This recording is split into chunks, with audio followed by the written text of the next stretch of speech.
Throughout the Second World War, on all sides of the conflict, elite troops time and again risked their lives and freedom to strike at the enemy when and where they least expected. Join us in this feature-length video as we follow in the footsteps of the men of combined operations, uncover the detail behind those famous raids, and recount the stories that to many have gone down as the greatest raids of World War II. A camera-armed Spitfire raced at wave-top height towards the coast of occupied France. Pulling up sharply over a lone villa, it snapped this photograph of a previously unseen device which would strike fear into the hearts of Allied planners. This very image started a chain of events which would see 120 elite paratroopers descend on the site in one of the most daring missions of the Second World War. Operation Biting, otherwise known as the Bruneval Raid. To tell that story, we need to understand the global picture as it stood at the end of 1941, and it was a bleak one for the Allies. At that time, the Germans were utterly dominant in Europe. To the west, France, Belgium and the Netherlands had long since fallen, and the British, though victorious in the Battle of Britain, were firmly on the defensive. And to the east, the German army was rampaging through Soviet Russia. In short, the war was going badly for the Allies. Despite the general outlook, there was still a desire on the part of the British to take the fight to the enemy with any means possible. At the very top of that list was raids by aircraft of the Royal Air Force, but with heavy losses, particularly to bomber crews, gaining any edge in the fight was vital. That photograph, taken by Flight Lieutenant Tony Hill in December, seriously threatened the British ability to win that fight. Once returned to RAF Medmenham, the film of that Spitfire reconnaissance sortie was closely examined by some of the greatest minds in British intelligence. Amongst them was one of Britain's leading figures in the Second World War, Dr. R.V. Jones. Jones, against the run of general opinion, had for some time believed that not only did Germany possess radar capability, but in fact their equipment may have been more advanced than the famous British chain home system. The emergence of this photo, showing a hitherto unknown piece of equipment strategically placed on the French coast, seemed to confirm his suspicions. Something needed to be done. That something was in essence quite simple: steal it. To truly understand the potential of this new device and to gain a real advantage in the radar race, it was decided that a pinch raid should be conducted as soon as possible to capture and return vital components to the UK for testing of its performance. Enter Combined Operations. Created as early as 1940 as a special service force, it consisted of highly trained specialists including the newly formed Commandos and British Airborne Forces. Their role was to conduct small-scale targeted strikes against vital targets just like the radar system at Bruneval. But whilst the purpose of the raid was simple, the execution was far more complex. Let's understand why. Situated on top of a series of sheer cliffs near the small village of Bruneval to the north of the port town of Le Havre, the site itself was very difficult to access. Located around a now demolished villa which once sat here, there were a number of structures and emplacements in the vicinity as well as a nearby building complex known as Le Presbytère, which housed a garrison of perhaps as many as 100 German troops. The identified radar pit was to be found here, and the only viable link to the sea was to be found down a steep valley side in this area, leading to a German defensive position and headquarters building overlooking a small beach at the bottom of the valley. The usual method employed by the British at this time would be a seaborne invasion, but vital intelligence provided by the French resistance under the legendary Colonel Remy had revealed the area to be heavily defended from seaborne attack. In order to reach the site, a force would need to breach those defences, climb this steep valley, nullify the now alerted defenders of the radar site, capture, dismantle and carry it back to their landing point, hoping of course that the Germans wouldn't destroy it before the Allied raiders even got there. In short, a seaborne assault simply wasn't practical. But there was another way. If the Allies could land behind those defences and take the enemy by surprise, they might just be able to grab those vital assets, take out the German beach defences from the rear and then evacuate by sea. For that to happen, the airborne needed to take the lead. Enter Major John Frost. Born in Pune, India in 1912, Johnny Frost had always been destined for military life. After attending the prestigious Wellington College in the UK, he followed in his father's footsteps, gaining a commission into the Scottish Rifles in 1932. Well regarded and keen for adventure, he volunteered to join the airborne and by early 1942 found himself as a major commanding C Company 2nd Parachute Battalion, who had been selected to spearhead Operation Biting, the plan for which looked something like this. Flying across the Channel in 12 specially adapted Whitley bombers, commanded by the legendary Wing Commander Pickard, and each carrying 10 men and their equipment, Frost's force would parachute into this area, some 650 yards to the rear of the radar site, before assembling here to begin their assault. Splitting into 5 groups, each named for a famous admiral, they would simultaneously assault the villa, capture the radar pit and disassemble its components, knock out beach defences to secure an extraction point, form a defensive screen to the east of the site and hold at readiness a reserve force for unseen eventualities. Once complete, the entire force would head to this nearby beach for a waiting naval flotilla to pick them up and carry them home. But what exactly were they after? Well, once the mission had been approved, Dr. R.V. Jones had created a shopping list of key components of the radar array that would be vital to understanding its potential. Amongst other things, he needed the main antenna and various smaller items, but also he wanted the instrument labels and serial number of each component to understand just how many sets the Germans had produced. In order to gather that material, an expert was needed on the ground. That man was Flight Sergeant Charles Cox, an RAF radar technician who would oversee the gathering of equipment, which would be loaded into specially built folding trolleys and carried to the extraction point. Cox himself, who had been rushed through jump training just days before the raid, was key to the success of the mission. By the 27th of February 1942, all was in place, and 120 highly trained men filed into their Whitley bombers for the perilous journey to occupied France. Taking off shortly after 11 PM from RAF Thruxton, the 12 aircraft headed for their target. By 12:10, the force was nearing the coast and, led by Wing Commander Pickard, began its approach. Over the next few minutes, every man prepared to exit through the specially cut hole in the Whitley's fuselage onto the drop zone. Amongst them was Sergeant MacLeod Forsyth, who recalled the moment. When the red light went on, you got ready to jump. The first man with his feet in the hole, Corporal Walker. I was watching him and I saw his face turn a different colour. The green light came on and it was bang, bang, bang like that. Go, go, go! And I suddenly realised there were only 3 men to go and I was still at the end of the plane. I was concentrating so hard on them I forgot about myself. I more or less threw myself out. When I got down and we started to get everything organised, I said to Corporal Walker, "What happened up there? I saw your face change colour." He said, "So would yours if you looked down and saw the bloody tracer coming up at you." But not all went to plan. 2 of those aircraft, one of which was flown by Pickard himself, actually missed their target and dropped their sticks several miles away in this area. For the rest, the drop went well, and within just a few minutes Frost's force was on the ground and, crucially, there was no gunfire. Reshuffling his force on hearing that 2 of his parties were missing, Frost soon learned that all his available radios were malfunctioning and runners had to be used to maintain communications. Nevertheless, his force set off, a little behind schedule, with Frost himself leading Hardy's section in the assault on the villa. Crossing this very ground from the rendezvous, they approached the villa from the rear, finding it open and almost completely deserted. Storming into the position, the single German sentry encounter was quickly dispatched and the villa captured. At the same time, just a few yards away, the radar pit team, including Sergeant Cox, reached their target, finding a single German radar operator who was swiftly captured.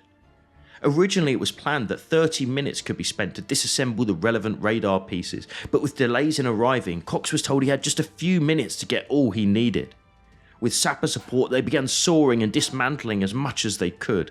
At the same time, Lieutenant Vernon, armed with a camera to photograph the remaining key components, took this single photograph, the flash of which brought the very first enemy gunfire down onto the attackers. Clearly confused but now alerted, the enemy fire would increase throughout the remainder of the raid. A little further down the coast, the 20 men of the Nelson Beach Party and the 20 Mistrop men who were racing as fast as they could to catch up closed in on their objective. This position, covered by barbed wire and machine guns, simply had to be taken if the raiders were to get home. By 1 AM, and under increasingly heavy fire, the force at the villa and radar pit, their jobs complete, planted demolition charges on the structures around the villa, and under cover of the explosions began the arduous journey, carrying heavy equipment and several wounded men on a moonless night down this snow-covered track to the valley below. Reaching approximately this position here, a rattle of gunfire showed that it had not been taken. It was now that CSM Strawn was badly wounded with a bullet to the abdomen, and Private Scott and McIntyre were killed. Confused as to the strength of the enemy ahead, and with the villa now reoccupied by the defenders and the volume of fire increasing all the time, the attackers were in a perilous position. Then the Nelson Party struck. Attacking from the rear of the German seaward defences, the Beach Party assaulted several German machine gun positions, and in a short but bloody fight captured them and Stella Marie, this pre-war casino which had since been taken over as the local German headquarters.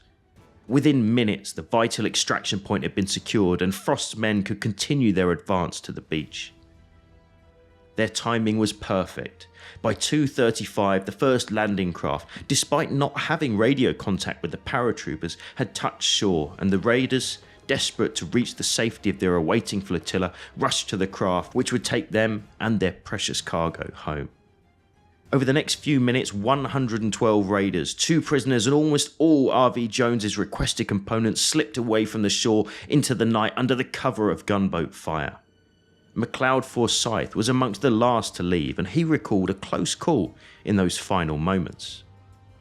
I was on the last landing craft. It came in on a wave, and when the wave went away, it was caught on a jutting out piece of rock. The Navy man says, "Get underneath it and lift it." I said, "Christ, lift this and we're prisoners." The Germans by this time, some of them had got on the cliff top and were firing down at us, tracer flying everywhere, ricochets, you know. Luckily enough, we eventually got off all right. The Bruneval Raid was over. All told, the operation had lasted just 140 minutes, but the impact was huge. In the coming days and weeks, those captured components, along with the German radar operator taken in the raid, revealed a wealth of information about the new Würzburg radar, which had the potential to identify aircraft approaching land up to 25 miles away, but at a much higher level of accuracy than previously achieved. That capture also provided a huge step forward in Allied signal jamming technology, which would be essential in the D-Day landings along this same coast in 1944. Almost immediately after the raid, the Germans began a review of just what happened that night and how success had been achieved. The official report stated, "The operation of the British commandos was well planned and executed with great discipline. Although attacked by German soldiers, they concentrated on their primary task. The raid had been a great success due in large measure to the element of surprise." The subsequent response was also unexpectedly advantageous to the Allies. Hitler had ordered that henceforth all radar stations were to be heavily defended, including by belts of barbed wire around the entire site. This small but significant change made it much easier for Allied photo reconnaissance to identify previously unseen installations all along the Atlantic coast, which had plagued RAF Bomber Command. Operation Biting, the Bruneval Raid, had in all truth been a remarkable success. But that success did not come without cost. 2 men, Private Scott and McIntyre, lost their lives that night and are today buried in nearby Le Havre Cemetery. And a further 8 men were wounded. 6 more were left behind in the darkness, all of whom would later be captured. Many more Bruneval raiders would go on to see further action in the war, often not living to see its end. But for all who took part in that vital mission in 1942, it was a night they would never forget. Following the success of Operation Biting, and with ever-expanding aims, Combined Operation Planners would only a month later launch a much larger and much higher stakes assault, one which today is covered in controversy, but which we think has earned its place here amongst the greatest raids of World War II. Its objective? To assault a heavily defended port, destroy its major repair installations and escape by sea. It was Operation Chariot, the raid on Saint-Nazaire. But why? Because of this. The gargantuan German battleship Tirpitz, weighing 42,000 tons and armed with 8 15-inch guns. There was a very real fear of the damage the Tirpitz could do were she to leave her berth in Norway and wreak havoc amongst the Atlantic convoys. Thus far, Tirpitz had proved unbreakable, but she did have one major weakness: her size. She was so big that there was only one dry dock on the Atlantic coast that could service and repair her. It was to be found right here, Saint-Nazaire. Put that dock out of action, and the only sally out the Tirpitz could make would in effect be a suicide mission. Let's wind the clock back to World War II with a fascinating aerial image and take a look at the port as it was in 1942. Saint-Nazaire itself sits on the northern side of the River Loire, right here on the Atlantic coast. The entrance to the port from the open sea was through a single deep water channel, which at the time was studded with coastal defences of all calibres. The dock area consisted of a forward port, the Avant port, open to the south directly from the Loire, and two basins. The southernmost of these, the Saint-Nazaire basin, was, and still is, the site of a set of enormous submarine pens, from which German wolf packs were menacing the Atlantic convoys. On the landward side of the Avant port, linked by a single bridge, lay the old town of Saint-Nazaire, a closely built rabbit warren of small workers' houses crammed together next to the docks. Extending out from the southern edge of the port was the old mole and lighthouse, used to help ships navigate the surrounding shallow waters. The entire dock area was substantial and covered with pillboxes, anti-air and coastal gun emplacements, as this wartime film of the port shows. For large vessels like the Tirpitz, there was this structure, the Normandy dock. At 1,150 feet long, the length of 3 football pitches, it was the largest dry dock of its kind in the world at the time. Enclosed at either end by 2 massive rolling dock gates known as caissons, each weighing over 1,000 tons, they would be closed by electric motor before the dock would be emptied by the huge underground pumping station based here. Both the caisson and the pumping station would be key targets for any Allied attack. But how best to do it? Aerial bombing was nowhere near precise enough in 1942, and so was ruled out. Inland attack was out of the question too, as was a pitched naval bombardment, so it was decided a lightning commando raid had the best chance of success. This would take 2 forms. 1, a commando landing in and around the port to silence enemy positions, destroy vessels, bridges, lock gates and pumping stations, and secondly this, the HMS Campbelltown. An outdated First World War era American-built destroyer, she wasn't much to look at, but her role was crucial. It was decided that her mission would be sacrificial. By disguising her as a German destroyer, packing her bows with more than 3 tons of ammonal explosive on a timed fuse, running the gauntlet of German defences and ramming her at full speed into the Normandy dock gate, it was hoped that the resulting explosion would put the dock out of action for good. It was a very bold plan. Campbelltown herself would be under command of this man, Lieutenant Commander Stephen Sam Beattie, a 33-year-old Welsh-born clergyman's son. He joined the Navy in 1927 and was by 1942 an experienced destroyer captain and highly regarded amongst his peers. Also joining the Campbelltown were a mixed medley of shallow draft, fast raiding boats, including 12 Fairmile Bs.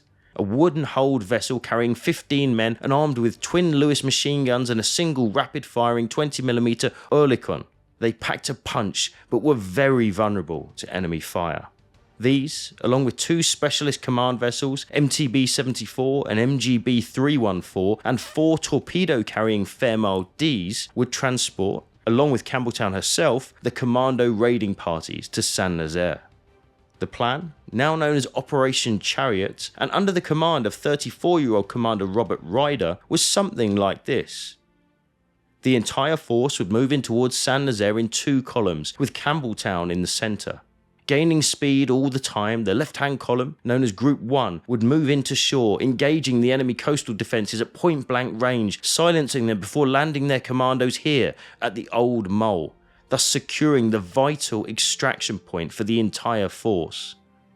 The right-hand column, Group 2, would advance a little further with the Campbelltown before veering away and coming ashore here by the old entrance to the port. From this point, the commanders aboard would advance into the complex and take out key targets before heading to the Old Mole for extraction.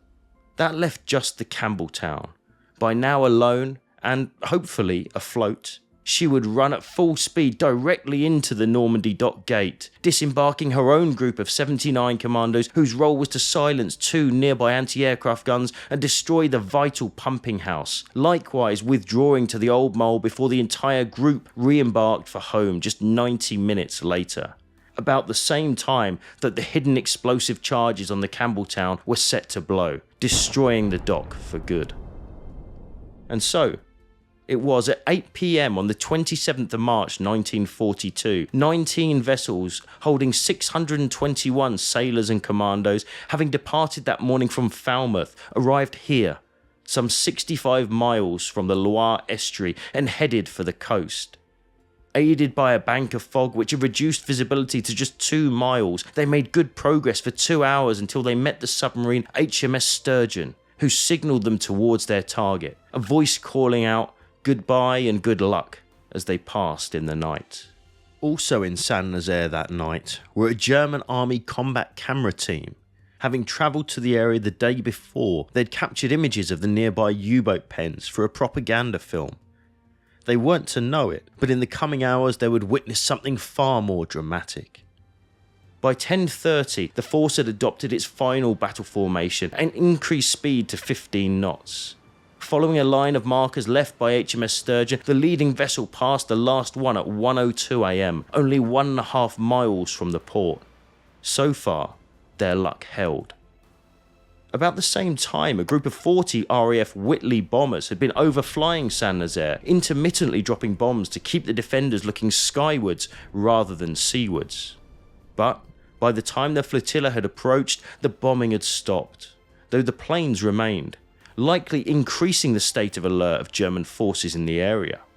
It was from this very position at 1:22 AM that a single searchlight swept through the thinning fog and illuminated the approaching flotilla, fixing on the disguised Campbelltown as she steamed towards the port.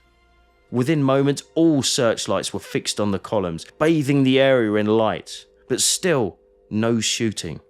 All that changed at 1:28 AM when, deciding that the approaching force was indeed hostile, all hell broke loose from the northern shore of the Loire. German-born SOE operative Peter Nagel recalled the sight. The tracer bullets crossed over one another, forming a giant firework display. The enemy anti-aircraft guns installed on the roofs fired down upon us at point-blank range. My gunner, Private Francis Kelly, fired without stopping at the enemy searchlights that were sweeping the waters of the port. The firing was so intense that nobody knew exactly what was going on. Several of our launchers were hit, and as they were made only of wood and filled to the brim with petrol, they exploded. Almost immediately, enemy attention zeroed in on the Campbelltown, who returned fire with everything she had. Her 8 Oerlikons pouring out streams of orange tracer shells towards the docks, which crisscrossed with the green enemy fire. She was surrounded by shell splashes. Her own gun flashes and the glare of shells bursting aboard her lit her upper works vividly. Tracer shots ricocheted off her, sailing up into the air in all directions. As the left-hand column of Group 1 began their own turn towards the withering fire coming from the Old Mole, the Campbelltown pushed on. The fire was ceaseless, wounding more than 3/4 of the men still on her deck. Stuart Chant, on board the Campbelltown, recalled the scene. Then there was another explosion, and a large report rather like the noise of someone banging a steel door with a sledgehammer. It was caused by a shell, which burst alongside me, and as I lay there dazed and deafened, I wondered what had happened to me. Then suddenly I realised that Sergeant Di Davies of No. 3 Commando, lying just ahead of me, had been hit.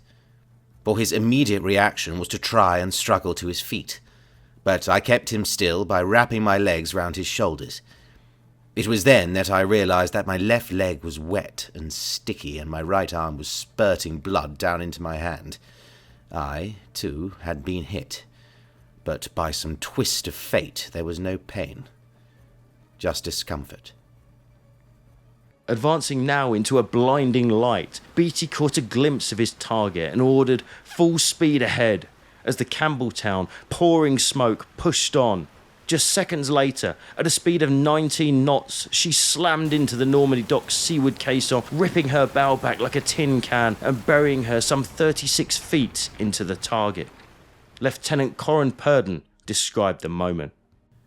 A shell, glowing red, passed through the wardroom as we sat there, but continued out without exploding. The intensity of noise increased as Campbelltown neared the dry dock. Then came a bump as we hit and passed through the boom, followed by a long, shuddering impact as we struck the gate. We had arrived. About the same time that the surviving commandos on Campbelltown jumped clear and rushed to silence the nearby guns and for their targets at the pump house, the smaller craft of Group 1 at the Old Mole was suffering badly. In wooden-hulled vessels with external fuel tanks, craft after craft was hit as they tried to land their men, with several bursting into flame. Ralph Batterson was one such man attempting the impossible. Coming astern into our line of approach as we neared the jetty was a blazing motor launch.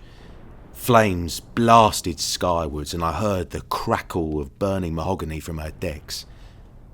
Worse still, I could smell the pungent reek of petrol, which poured from the damaged extra fuel tank, spilling into the water. The launch drifted in a mass of flames and came to rest at the wall of the jetty, blocking us from our landing point. Lieutenant Henderson moved us clear and aimed for another part of the jetty further on. To our horror, a second motor launch appeared, drifting like a heating fireball on the far side of ML306. We were in danger of being trapped between the two blazing wrecks. As if this were not enough, the petrol tank of the second launch had exploded, and the flames were actually spreading into the water around us. The force of the heat on our faces and bodies was almost unbearable. Bodies floated in this watery bed of fire, horribly mutilated by the explosions or the flames. I saw men burn alive in the petrol that covered the surface, while others sank in bloody foam as they succumbed to their wounds. With the screams of the dying ringing above the noise of the gunfire and the fierce glare of the flames lighting up the harbour, it was a scene from the worst of nightmares. What made it different was that we ourselves were inside the nightmare, and in imminent danger of being set on fire by the blazing launches on either side. Despite valiant attempts, the devastation wrought by German 20mm guns firing at point-blank range was simply too much. Every vessel attempting to land at the Old Mole was either burned, sunk, or driven away, all with considerable loss of life. The raiders' escape route was destined to remain in German hands. The men of Group 2 had fared only a little better. Also under heavy fire, several groups had managed to get ashore and approach their own targets around the port, unaware that there was now no way home. Beyond them, the commandos who had been aboard the Campbelltown had by now found the pump house and descended by torchlight underground to find their targets. Under the command of Stuart Chant, the party placed 40-pound charges on the pump impellers, initiated their fuses and raced for the surface, the last man reaching safety just moments before a deafening explosion utterly wrecked the pump house. With their job complete, Chant and his men, along with the various parties of Group 2, began to withdraw along this very roadway towards the Old Mole. Visiting this site today is an incredible experience, and you can really imagine the action as you walk the port, which is largely unchanged. In fact, for those who wanted to make a visit, check out our upcoming on-the-ground tour with classic battlefield tours. More info at the end of the video. So having literally run the gauntlet along this road, the situation soon became clear. Major Bill Copland described his view of the Old Mole. Close into the mole, the shells of nearby burnt-out MLs still glowed red on the river, whilst in the night behind them, and seemingly suspended in mid-air, blazed a sea of burning petrol through which came shells and tracer fire of all kinds, some of the shells exploding with a rather futile little crack in the air just ahead of us. The commandos were now faced with a desperate last stand. Their ammunition, limited to what they could carry, wouldn't last long. Their only chance for safety lay across this bridge leading to Saint Nazaire Old Town and the open countryside beyond. With the enemy on three sides, they flung themselves at the bridge, showering the area with Thompson machine gun fire and grenades as they forced their way across. Fighting would rage for several more hours in the streets and houses of Saint-Nazaire, before eventually, bloodied, exhausted, and out of ammunition, almost all would fall into enemy hands. The moment captured in these powerful scenes filmed by German cameramen on the ground.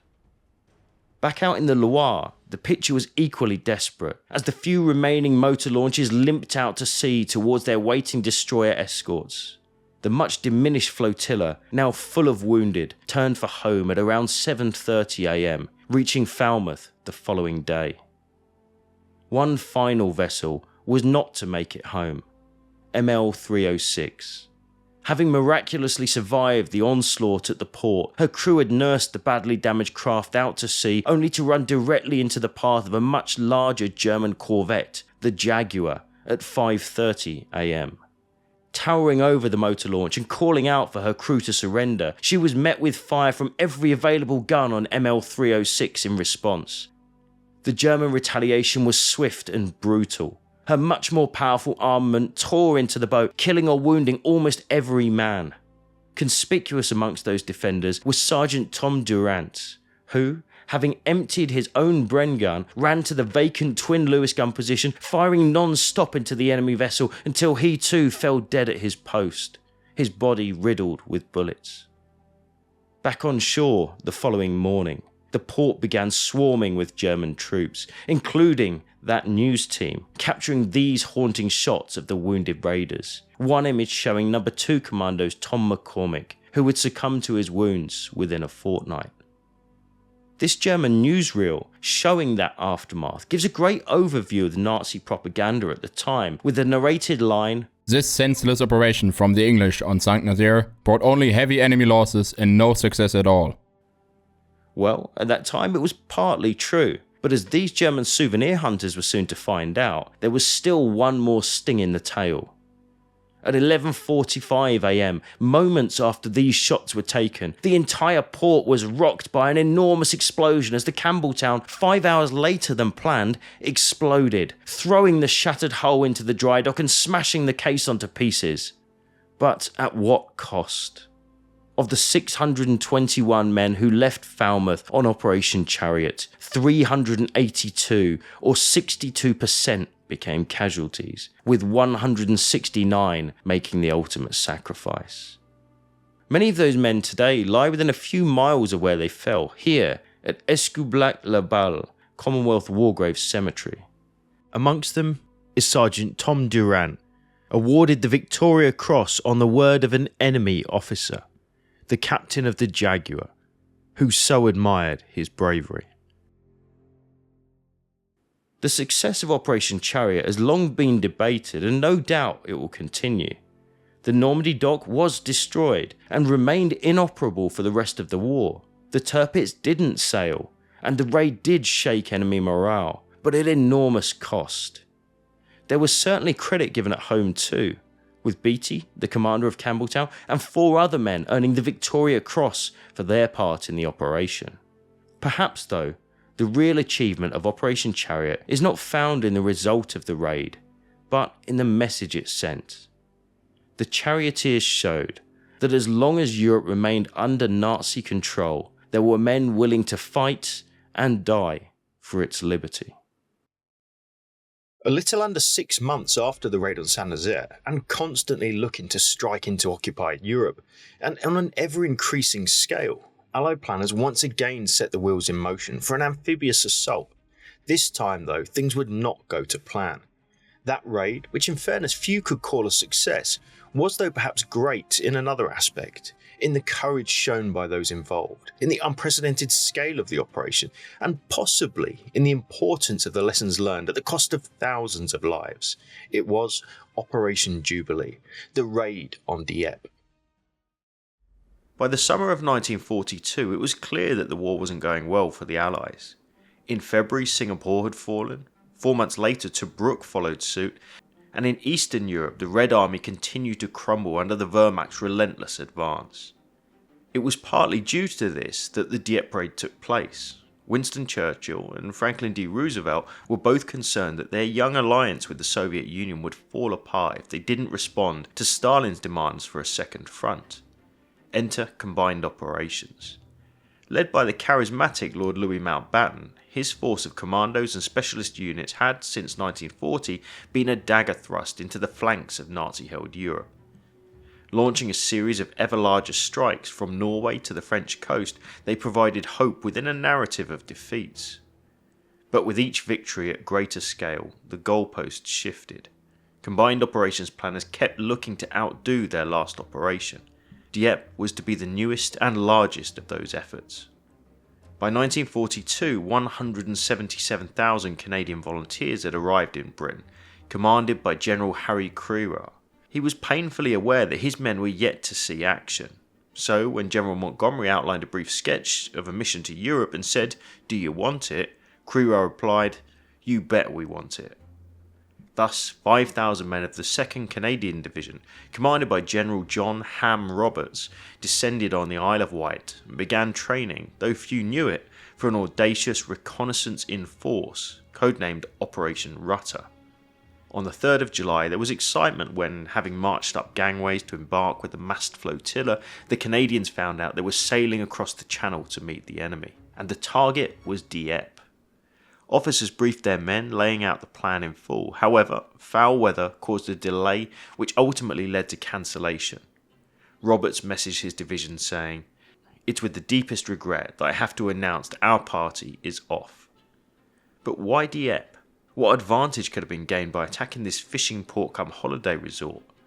The accepted wisdom is that Dieppe was chosen as a dress rehearsal in penetrating the Nazis' Atlantic Wall, and there's merit to this theory. It was a tough prospect, but not too tough. It had some attractive targets in the form of an inland airfield, a radar station, a harbour full of invasion barges, and crucially was within range of fighter bases in southern England. But none of this is really compelling enough to have warranted the scale of operation being planned. Even if we consider more recent theories of the raid, such as an Enigma code pinch raid, it's equally plausible that Dieppe was just the latest and most spectacular of Mountbatten's combined ops creations, driven to demonstrate aggressive intent to the Germans and show willing to the Soviets. So given Dieppe could hardly be described as strategically important, it was staggering that combined operations would break with security doctrine to remount it. Since Rutter's cancellation, 6,000 fully briefed troops have been carousing in pubs across the home counties. However, Mountbatten managed to use reverse logic to persuade Churchill and the chiefs that if, by some unexpected chance, the Germans had stumbled on Dieppe as our target, they would never for a moment think that we should be so idiotic as to remount the operation on the same target. So, with a few tweaks, remounted it was, now codenamed Operation Jubilee. The party was back on. Meanwhile, across the Channel, German forces continued to strengthen their defences. By August, the Dieppe seafront was swathed in barbed wire and covered by guns with interlocking arcs and enfilade fire, all backed up by concrete emplacements and roadblocks. The defenders, mostly garrison troops from the German 302nd Division, were admittedly not the cream of the Wehrmacht, but, despite that inexperience, they were prepared and determined. Their commander, General Haser, had them constantly training and sleeping in their boots at their posts on nights when moon and tide favoured invasion. Back in London, the plan was settled. There were to be 5 attacks launched on a front of 13 miles, with each given a colour-based code name. Furthest east were Yellow 1 and Yellow 2, a mile apart. Both were assigned to the British No. 3 Commando, who would go in early and take out a heavy gun battery codenamed Goebbels to stop it interfering in the main assault force. On the westernmost flank, a similar assault was to be made by No. 4 Commando, who were led by the singular character of Shimmy Fraser, Lord Lovat of later D-Day fame. Their task was to go in Orange 1 and 2 and neutralise Hess battery. The outer 2 flanks secured, the next focus was on the defences immediately east and west of Dieppe. About a mile to the east of the town, at a break in the cliffs, was Puy, or Blue Beach. Above the holiday resort here were the guns of Rommel Battery, with arcs of fire over the port itself. They needed taking out if the main assault was to succeed, a task given to the Royal Regiment of Canada and Black Watch of Canada. 2 miles west of Dieppe lay Pourville, codenamed Green Beach. The South Saskatchewans were to land here and move south and east, taking out a radar station and western headland, before linking up with the Royal Hamilton Light Infantry, known to all as the Rileys, who were given the west side of Dieppe itself, landing on the town's main beach, codenamed White. Supporting them, the first wave of tanks crewed by the Calgary Regiment would grind ashore. To their left, the Essex Scottish would land at Red, joining the full frontal assault on Dieppe. Both Essex Scottish and the Rileys were tasked to penetrate the town before linking up with the flanking units on the east and west headlands respectively. Then, held back as an exploitation force were the Queen's Own Cameron Highlanders, who would land at Green, pass through the Saskatchewans, and move to destroy this airfield 3 miles inland. Finally, held as a floating reserve were Les Fusiliers Mont-Royal. They were to go ashore once the town was secured to set up a perimeter defence allowing the whole force to withdraw. This was all to be achieved in about 2.5 hours. Of course, none of this would be possible without air cover. In fact, in the eyes of Fighter Command, the main show would be the air battle, not the amphibious assault. For them, the force landing on the beaches were the bait in an effort to draw the Luftwaffe into the air and smash them with Spitfires, Hurricanes and Typhoons. Of the 1,000 aircraft involved in Jubilee, more than 80% would be fighters. One RAF officer wrote, "What did it matter if the bait was devoured whole, as long as the fish, or rather the Luftwaffe, was properly hooked?" On Tuesday the 18th of August 1942, thousands of men boarded ships along the English coast. It wasn't until all were embarked that the destination of Dieppe was revealed.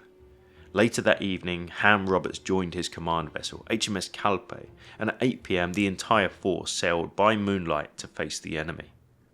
237 ships and landing craft cut through the Channel swell that night. This included 6 destroyers to provide fire support, as well as motor gunboats and landing ships of assorted variants.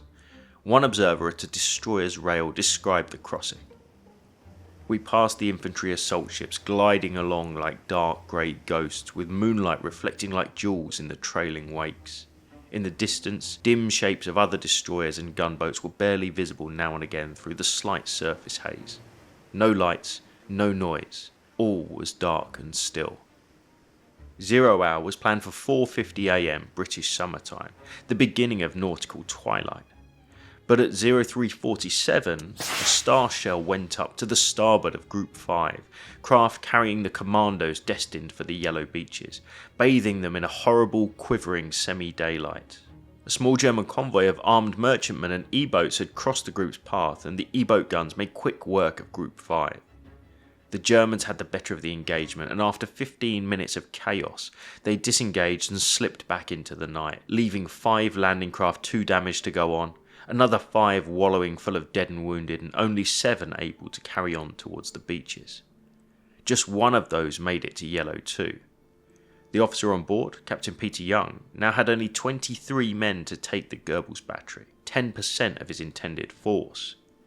Young led his band of desperados up a cliff, past barbed wire obstacles, through a minefield and around to the rear of the battery. Here they waited.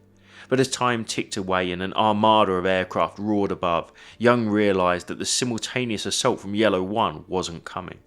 So, taking the initiative, he ordered his men to start harassing the battery from the surrounding cornfields, distracting the 200 Germans from the fleet approaching Dieppe below. Amazingly, it worked, and the main force weren't interfered with by Goebbels' battery on their run in. At Yellow 1 it was a different story. Around 120 commandos landed here, including 6 US Rangers. However, due to the skirmish at sea and their more exposed run-in, they'd lost any element of surprise. They too scaled the cliffs, weaving around wire and mines, but at the crest came under heavy fire from an alert German garrison. Casualties soon mounted. After a bloody hour and a half, they pulled back down to the beach, but as their craft came to take them off, the boats were reduced to burning hulks. Of the 120 men who landed, 37 died at Yellow 1, and the rest went in the bag, many of them wounded. One of the dead was US Ranger Lieutenant Edward Lustalot, a 23-year-old from Franklin, Louisiana. He has the unenviable claim to be the first American killed in action facing the Germans on European soil. When that star shell burst above No. 3 Commando, Lord Lovat and No. 4 were approaching the Orange Beaches 13 miles to their west. Lovett immediately ordered all ahead, full speed, and within minutes his craft clanked onto pebbles and 152 commandos were disgorged. German pillbox crews and mortar teams up on the cliffs opened up, felling several of the soaked and heavily laden attackers. But the highly trained commandos moved fast and low in small groups, posting grenades through concrete slits, cutting communication lines and silencing any opposition near the landing sites. As Lovett's men moved up from Orange 2, stalking through the fields to flank Hess Battery, his second-in-command, Major Derek Mills Roberts, and his team moved up more directly from Orange 1 to pin the defenders down, the anvil to Lovett's hammer. Soon Mills Roberts' men were in position, and on his signal they let hell loose on the battery. As well as rifle and Bren gun fire, a 2-inch mortar had been set up. This added its thump, whistle and crash to the commando's dawn chorus, and remarkably, with just 2 rounds, utterly gutted the battery. A lucky hit right on the main ammunition dump caused an almighty explosion and a huge sheet of flame. With just 1 shot, No. 4 Commando had achieved their mission. Hess Battery was silenced. Silenced but not destroyed. By 6:10 am, Lovett's men were in position ready to assault it. After a flight of Spitfires strafed the now burning battery, Lovett fired a flare, and with blood up and bayonets fixed, his 100 men charged the position. As the commandos rushed forward, defenders sheltering in the bunkers and tunnels re-emerged and swept the ground with MG-34 fire and lobbed stick grenades, killing many. Captain Pat Porteous, an attached artillery officer, took over but was wounded twice leading the charge before falling, shot through both legs, an act that earned him the Victoria Cross. The ferocity and speed of the charge soon overwhelmed the defenders, who were forced to fall back before being dispatched by commandos clearing the complex room by room. Only 4 prisoners were taken. Any remaining guns were then blown up before the Union flag was run up over the battery.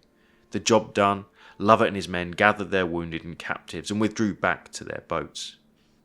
With the Hessen-Goebbels batteries distracted or neutralised, the main invasion had a clear run into the beaches around Dieppe itself. But for the assault to truly have any chance of success, the guns at Rommel Battery above Blue Beach also needed to be silenced. Unfortunately, due to a mix-up when the Royals were loading into their assault craft, they were now running 30 minutes behind schedule, a huge issue in a plan so reliant on the element of surprise. So, by the time the first wave was approaching the shore, it was coming on daylight. The Germans defending Puy were alert and clicking off their safety catches as they watched the Royals approach. 100 yards from the beach, rounds started to clang into the sides of the landing craft assaults. When bow doors swung open, the densely packed rows of Royals started forward. MG-34 fire scythed into them. Men clambered over the bodies of their mates or rolled over the sides into deeper water in the rush to escape. A few men made it here to the seawall, where they lay desperately trying to make themselves as small as possible. Those who went to the aid of the wounded were often killed in the act. A mortar team trying to set up their tube were immediately wiped out. Enfilade fire covered the whole beach, and a concrete bunker sitting in the garden of a villa on the eastward slope covered almost every inch of the shore. The machine gun inside probably accounted for more Canadian dead than any single German weapon that day. 20 minutes after the first wave landed, the second wave came ashore. It was hopeless. There were more grist to the mill of MG-34 and mortars. Lieutenant William Wedd, a 27-year-old British Columbian, lost 2/3 of his platoon in the first minutes and, on identifying the pillbox responsible, breached the wire with a Bangalore torpedo and rushed the pillbox on his own, killing the occupants with a well-posted grenade. But he was riddled by bullets in the process and died against the concrete of the bunker. Seeing the terrible scene unfolding on Blue Beach, the Black Watch gallantly came ashore earlier than planned to help.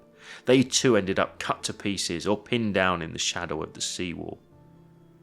When the Germans eventually emerged to round up prisoners here at 8 am, they saw and captured an apocalyptic scene. One survivor from the Royals described it saying, "It was unbelievable. There were boots with feet in them, there with legs. There were bits of flesh, there were guts, there were heads. This was my regiment. These were the guys I'd lived with for the last 2.5 years. Of the 556 men who landed on Blue Beach, more than 200 men were killed and 264 taken prisoner.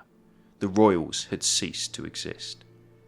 Those to the west of Dieppe at Green Beach were faring better. 523 South Saskatchewans came ashore at Pourville on time at 4:50 am. They landed in one wave, still covered by darkness, and it was only as the last craft came ashore that the enemy opened up. However, as they breached the wire defences into the village, they realised they'd been put ashore in the wrong place. They were to the west of the River Sea, and their objectives lay on the opposite side. This meant crossing this narrow, exposed bridge that was well covered by enemy fire. It was 100 feet long and 20 wide, with wire entanglement channeling approaches at both ends, and mortars and machine guns ranged onto it from the slopes above. The first men who made it across were abruptly brought up by the withering fire of pillboxes on the slope ahead. For half an hour they were pinned down until Private Charles Sorden, with a grenade in each hand, casually strolled up the road and lobbed them through the gun slits, killing the 4 Germans inside. Moments later, Sorden too lay dead, but his bravery allowed A companies to continue their advance, zigzagging up the eastern slope, crawling towards a gun battery and radar station. The mortar fire brought down on them, though, was appalling. So while they managed to clear the small battery on the cliff top, by the time the survivors reached the radar station perimeter, it was clear that it was an objective too far. Back in Pourville, the Camerons had landed to the skirl of bagpipes and hoped to move through a subdued village towards their airfield objective 3 miles inland. Instead, their commanding officer was killed as he stepped onto the beach, and most of their 500 soldiers ended up joining the fight alongside the Saskatchewans. At this point, the South Saskatchewan's commanding officer, 33-year-old Colonel Charles Merritt, realised that the fight to get across the bridge was stalling. Leading by example, he removed his helmet and, wiping the sweat from his eyes, he walked out onto the bridge in front of his men. As he stood there with bullets kicking up around his feet, he waved his helmet and shouted, "Come on over, there's nothing to it." About 40 men duly rushed across, several falling to bullets. Once across, Merritt went back for more. He did so at least 4 times, and by the end the dead were piled 2 deep along the span of the bridge.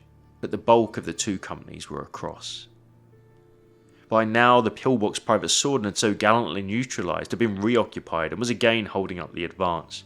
Merritt ordered a mortar to lay smoke before he loped up to the pillbox and blew it up. This was the pattern all the way to Quatre-Vents Farm at the western slope. But it again became clear that the attackers had neither the numbers nor the firepower to break into the position.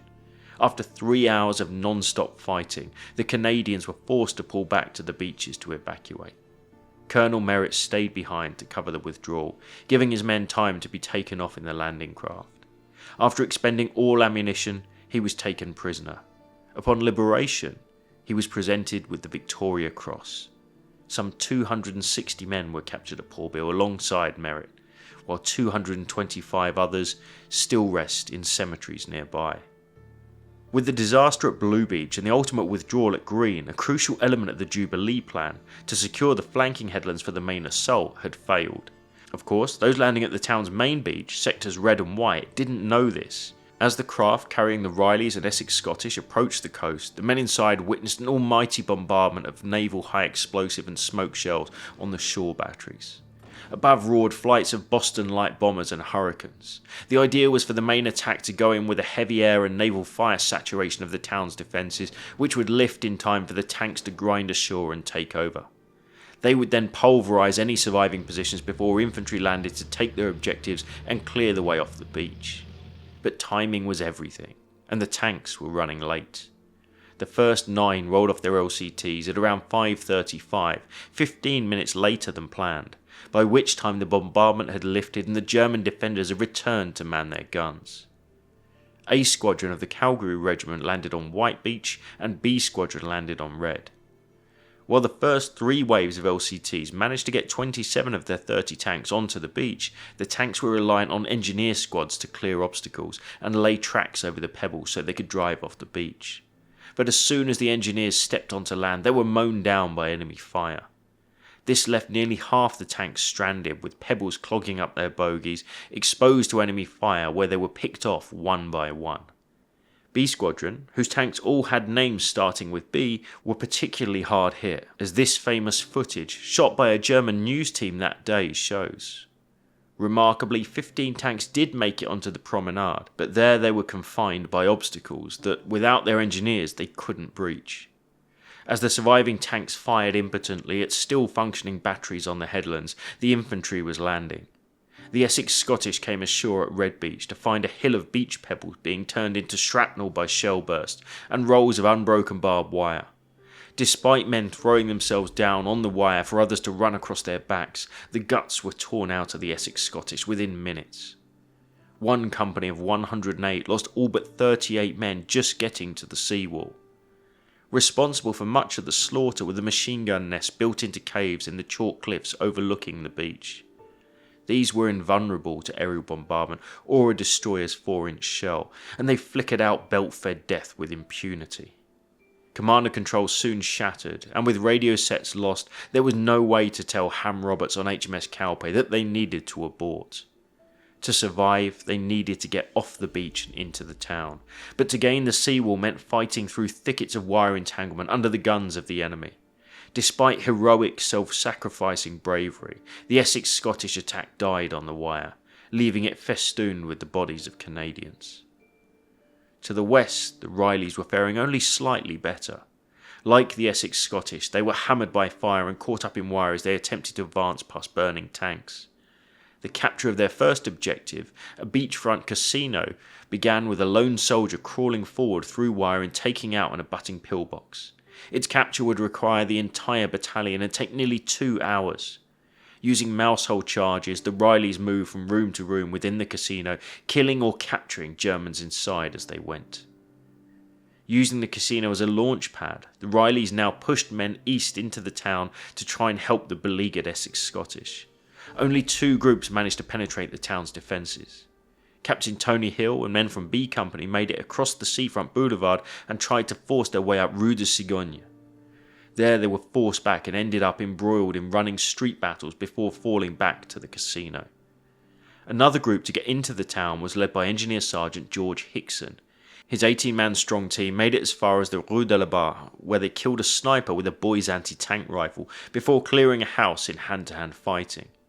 Having exhausted their ammunition, they too fell back to the casino. Against all odds, a section of the Essex Scottish headquarters personnel, cooks and drivers detailed to protect battalion headquarters, also made it into the town. Led by Company Sergeant Major Tommy Stapleton, they landed in a later wave and during a lull in the fighting, dashed madly across the seawall into a hotel where they killed 2 German defenders before proceeding to shoot up German trucks and positions with their Bren and Thompson machine guns. This limited break-in, however, led to a miscommunication that the Essex Scottish had reached the town in force, leading Roberts to commit his floating reserve, Le Fusilier Montréal, a decision that would seal the fate of Operation Jubilee. By 7 a.m. the Fusiliers were on their way into the crucible of hell. Lieutenant Colonel Maynard, the Fusiliers' CO, wounded just seconds after landing, would famously write, "Not even a cat could move on the beach or promenade. Anyone who tried was immediately immobilised by a gust of machine gun fire or a sniper's bullet, not to mention mortar bombs and artillery shells. They were even firing at the corpses, as if they wanted to kill them again." By 9 a.m. it was clear that the only choice was to withdraw. The re-embarkation was brought forward to 11 o'clock to allow time for air cover to regroup. For most of the men on Dieppe's beaches, this signalled the start of another appalling ordeal. The battle was lost, and now it became a struggle to stay alive until the boats could lift them off.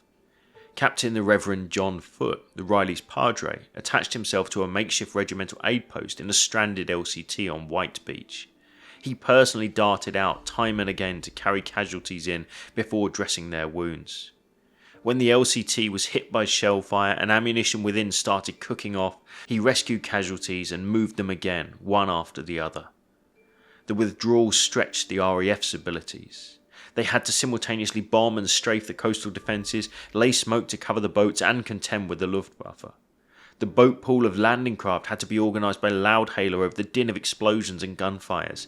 It was a near suicidal prospect, and only half of the 36 craft sent in to evacuate the Canadians even made it to the beaches. Those few immediately became swamped by the sheer weight of numbers of those trying to climb aboard. Of the 8 landing craft that arrived to lift off the Essex Scottish, 6 were hit by shell fire and sunk. When the smoke suddenly lifted, the few craft escaping with troops were caught in the open.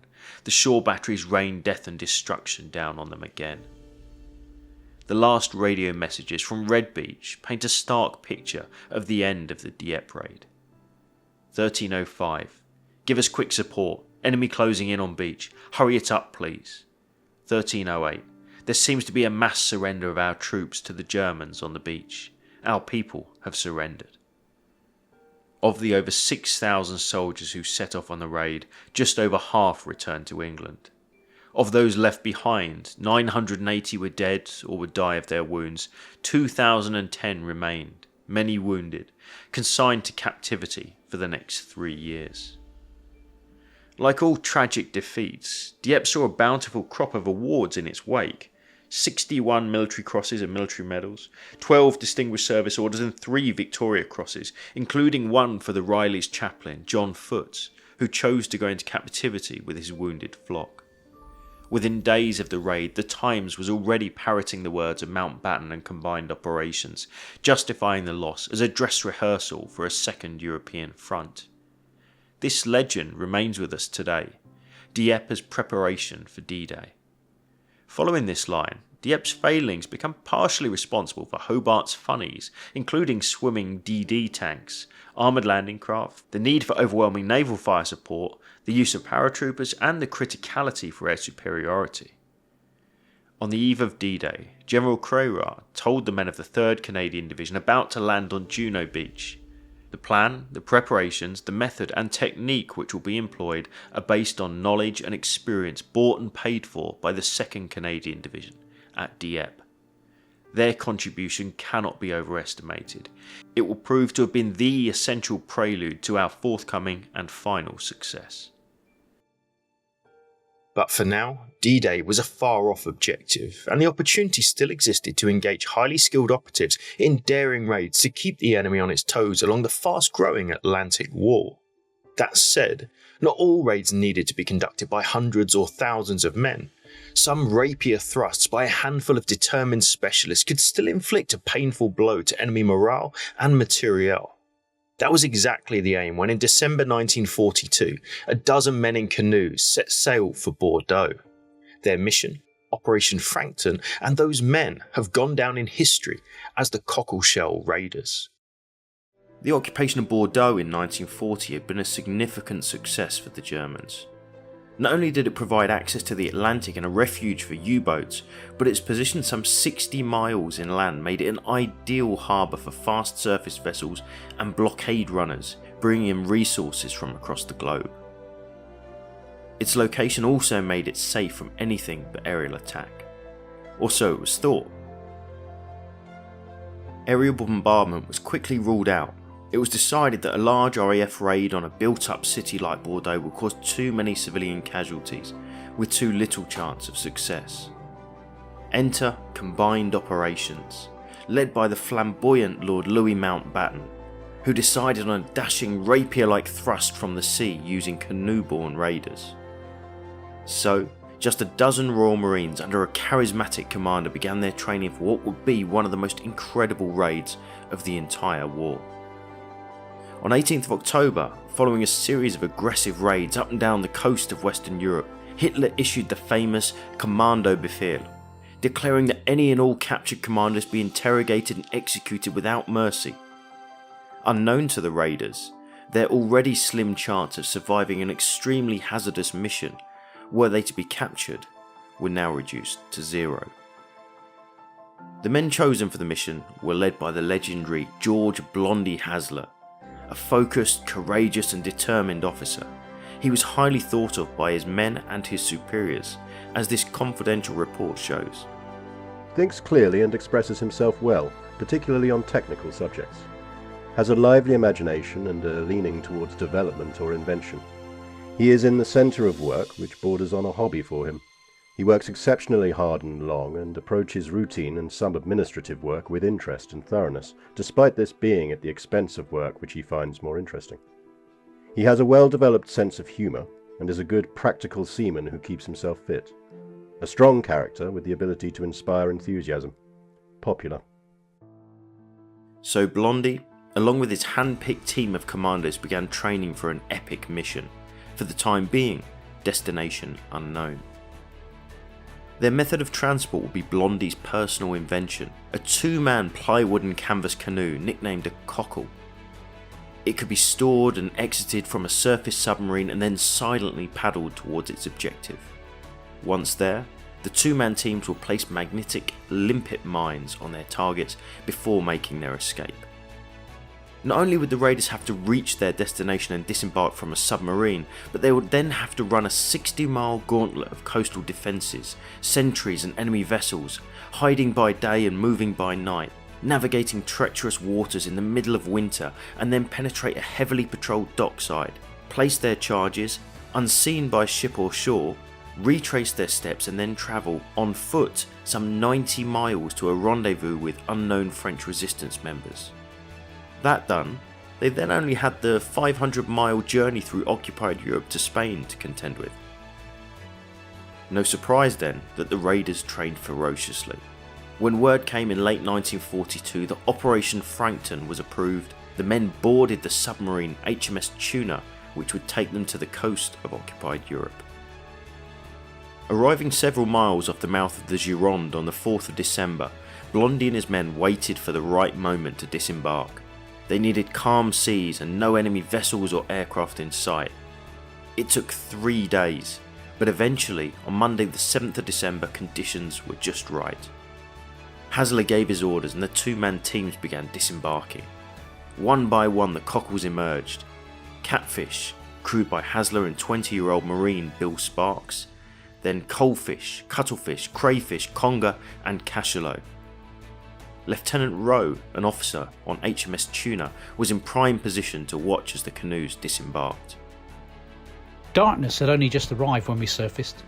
The skipper, the first lieutenant and myself went to the bridge with 3 lookouts. "Pilot, get up the periscope standards and keep your eyes skinned," said the skipper. From that position I could see the boom defence vessels showing faint signal lights, but otherwise my binoculars found nothing to report.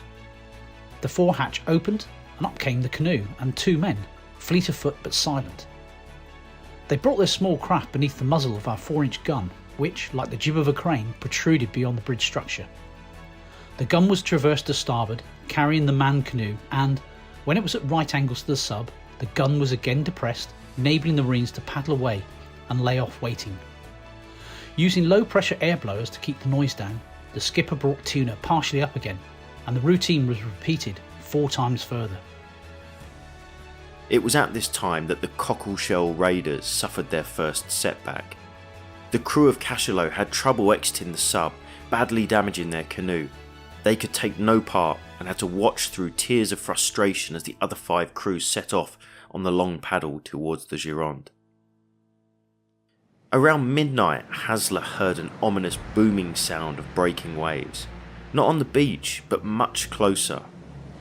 Immediately stopping, he and Sparks strained to identify the noise in the dark, with Hassler quickly realising it was a tidal race, a natural phenomenon where fast moving waters pass an obstacle such as a submerged sandbank, causing dangerous eddies, waves and even whirlpools.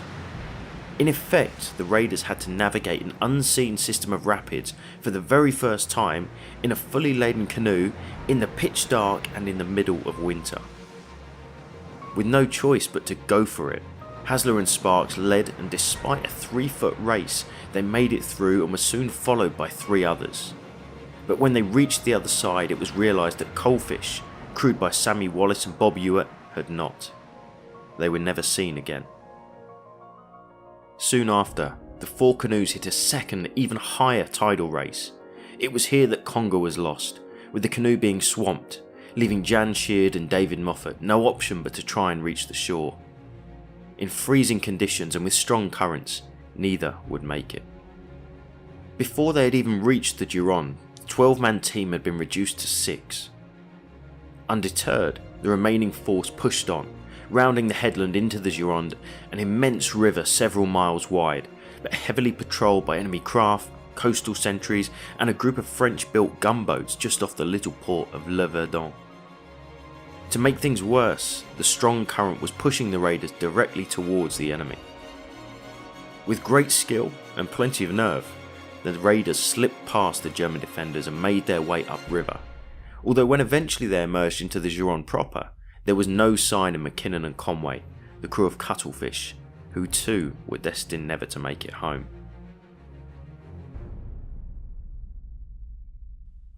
With dawn approaching and utterly exhausted after 9 hours of non-stop paddling, the two remaining cockles touch land here to throw over their camouflage nets and make their first lying up point. Thinking they'd chosen an uninhabited stretch of riverbank, they were surprised when the sun rose to find they were actually lying up in the very spot where local French women came to cook each morning. Here they met with their first bit of good luck. The villagers, keeping their promise not to reveal what they'd seen, suggested an alternative location and the group silently moved on.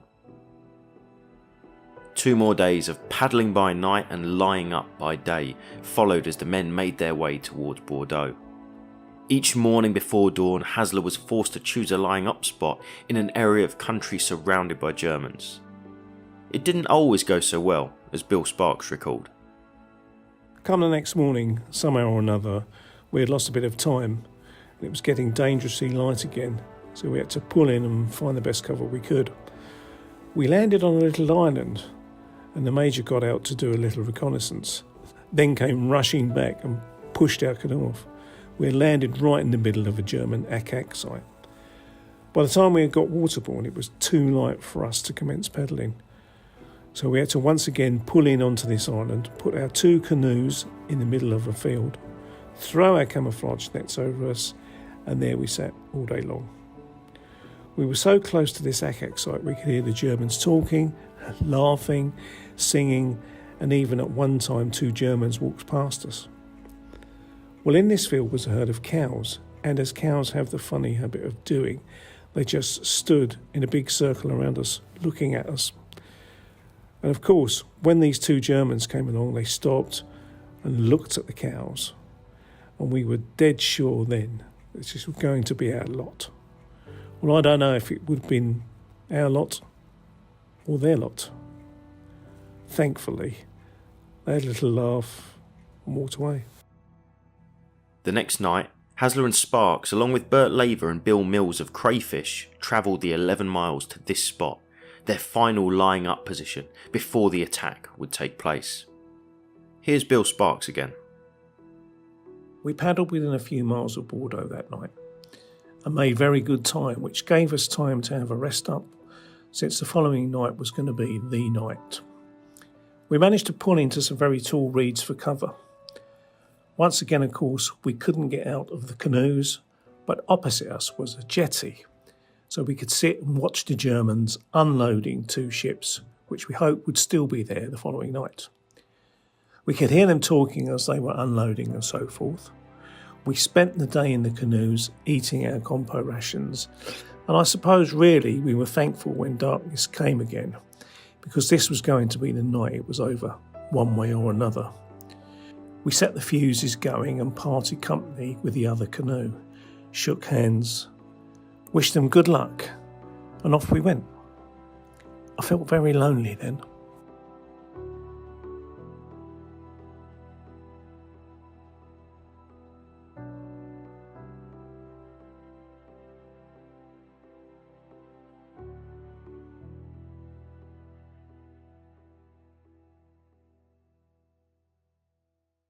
Leaving the reeds of their final lying up point, the plan was simple. To paddle straight up into Bordeaux on the incoming tide, find their targets and plant their charges at slack water before using the ebb tide to escape back downriver to safety. The 2 crews split up, with Laver and Mills heading for the northern bank and Hasler and Sparks the southern. As they rounded the final bend to see Bordeaux for the first time, they met with a shock. A fully illuminated city. Bordeaux had no blackout, and so their plan of hugging the southern bank had to be abandoned in favour of moving mid-channel until they passed the heavily defended U-boat pens.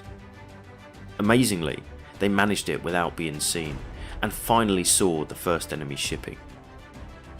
Moored along the dockside were a tanker, a cargo liner, then a 3rd ship which proved to be the blockade runner MS Dresden with a smaller ship alongside.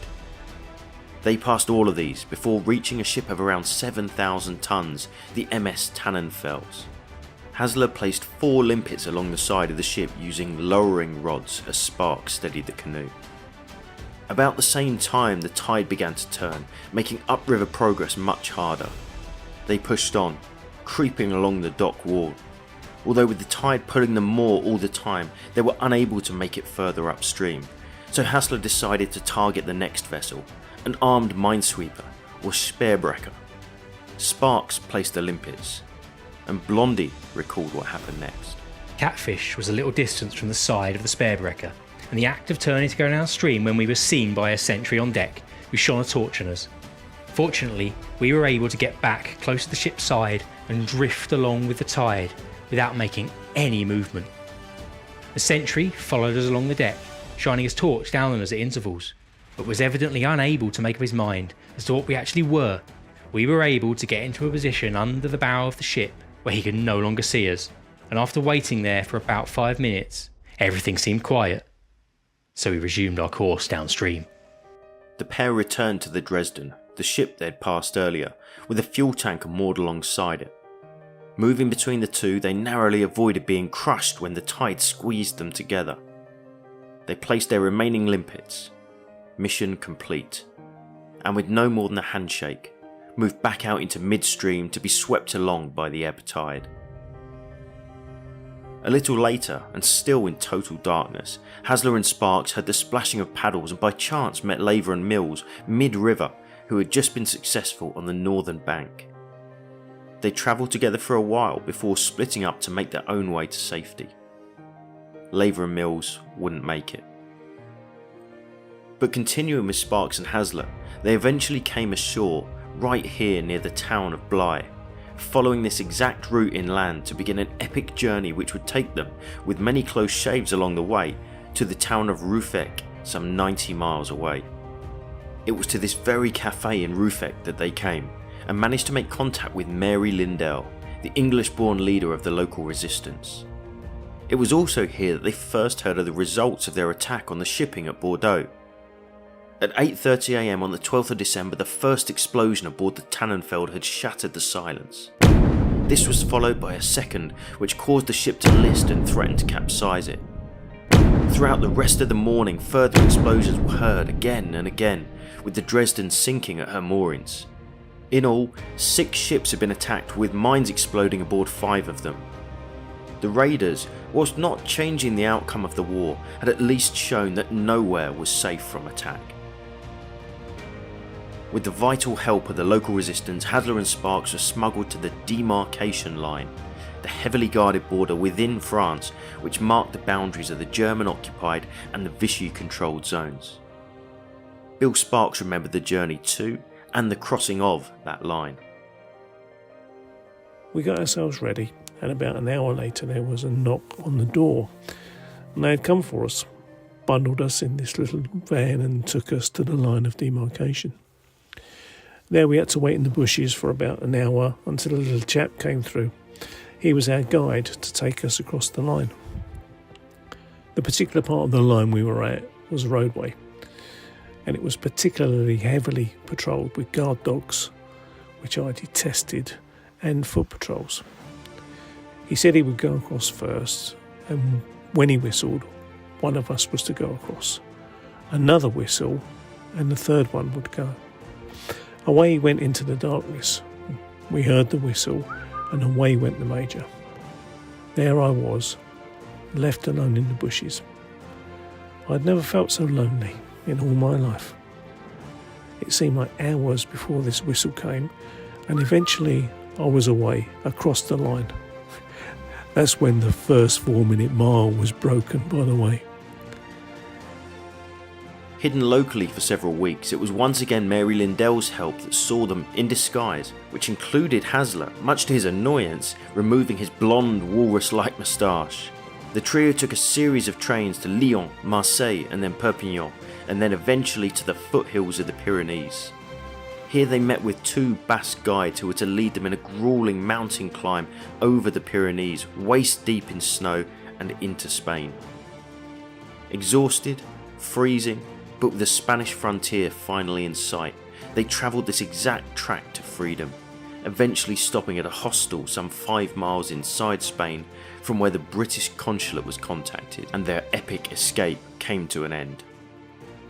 Split up once in Spain and travelling home separately, Bill and Blondie eventually returned to Southsea where the Cockleshell Raiders had trained, and to the Granada pub where the group had agreed to meet and have a drink when it was all over.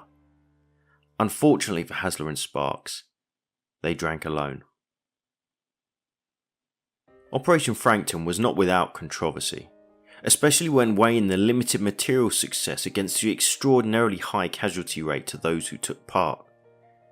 But what can be said, and without fear of contradiction, is that the courage, skill and determination shown by Blondie Hasler, Bill Sparks and all the Frankton Raiders was remarkable, and more than 75 years later is truly worthy of our remembrance. Following Operation Frankton and other small actions like it, the stakes continually raised for those undertaking raids into occupied Europe. Now any man captured would be certain of an ignominious death, but incredibly few were deterred. And not all attacks were to take place in the relatively hospitable confines of German-occupied France. Some would involve fighting nature as much as the enemy.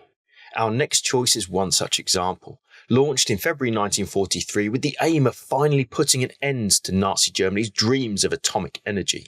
It was Operation Gunnerside, the assault on the Vimoc hydro plant. It's no exaggeration to say that nuclear energy is complex and requires many components, but one stood out from the others: a moderator. Used to slow down the bombardment of neutrons and control the fission process, it effectively helps sustain a chain reaction. In the pursuit of the ideal moderator, where the Americans zigged, the Germans zagged. Instead of using graphite, the Uranium Club instead opted for deuterium oxide, or heavy water. But what is it? Simply put, it's water where the hydrogen in its molecules has been replaced by deuterium, giving it a heavier molecular construction. This means that, compared to regular water, it has a higher density that helps slow neutrons down just enough without actually absorbing them during the fission process. Heisenberg and co. knew that if they were to fully harness the potential of atomic energy, they would need a well-established hydroelectric plant and a skilled team, one that could manufacture heavy water on an industrial scale. This would all come within arm's reach with Operation Weserübung, Germany's invasion of Denmark and Norway on the 9th of April 1940. Not only was Norway key to Hitler's plans to disrupt Allied shipping in the North Atlantic, but it was also home to the world's largest hydroelectric plant. Located just here outside the town of Rjukan in the Telemark region stands the Vimoc hydroelectric power plant. By swooping down, exploring modern satellite image and several historic photographs of the period, we get a clear idea of what a formidable target it would be. Situated on a rock shelf, partway up the southern side of a steep ravine, some 1,000 feet from summit to river floor, it was made virtually impenetrable by the surrounding thick forest to the south, east and west, and these sheer cliffs that protected the northern approaches. The complex itself was actually very large, with a pumping station at the top of the ravine and these distinctive pipelines leading 580 metres down the hillside to the main compound.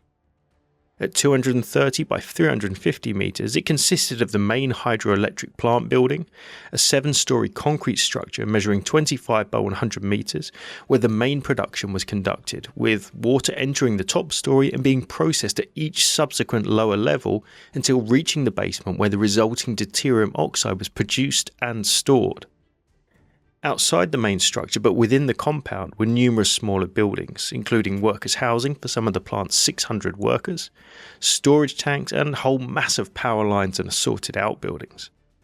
Running eastwards along the southern side of the valley was a small rail line which was used to bring in machinery to the factory complex. For those who worked in the complex, access was made by this single route, a road cut into the hillside which crossed the ravine to its north via this suspension bridge.